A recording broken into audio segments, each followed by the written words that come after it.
Hello guys, आज होता आचलचा CETचा paper. मग आम्ही निघालो ट्रेननं अमरावतीले. मग आचल म्हणे बा ये तुले मी नेलपेंट लावून देतो. पेपरचा अभ्यास तर काही झाला नव्हता, मग म्हटलं नेलपेंटच लावा. मग आम्ही पोचलो कॉलेजला. मग कॉलेजला गेलो तर लागली होती भूक. मग म्हटलं पहिले पेटपूजा मग कामधुजा. मग बसलो आम्ही जेवायला. मग जेवायला बसलो. आईनं दिला होता डब्यासोबत एक आंबा. म्हटलं आंबा खाऊ पहिले. मग आंबा खात होती. मग आचल म्हणे बा की अर्धा तू खाय, अर्धा मला ठेव. आचलनं आजपर्यंत कोणतीच गोष्ट मला पुरी दिली नाही.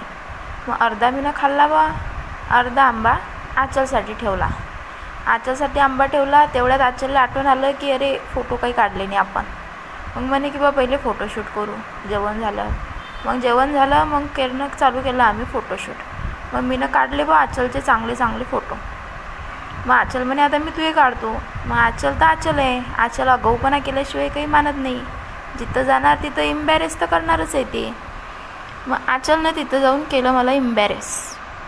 मग म्हटलं मला आला आता राग, आता मी काढणार नाही फोटो, चालली मी राग. मग तेवढ्यात झाला आचलच्या पेपरचा टाईम. मग आचलन मी निघालो बा पेपरसाठी एक्झाम हॉलमध्ये. मग आचलला नेलं बा एक्झाम हॉलच्या इकडे. आचलला सोडलं.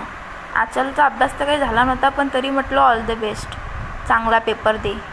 मग आचल गेली पेपरली. मग 3 घंटे मीनं पाहिली आचलची वाट. 3 घंटे झाले आणि आचल आली परत. मग निघालो आम्ही स्टेशनकडे. मग परत आलो स्टेशनवर.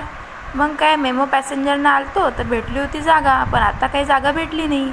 मग आम्ही निघालो बा अमरावतीपासून ते अकोल्यापर्यंत पूर्ण ट्रेनमध्ये उभं राहू.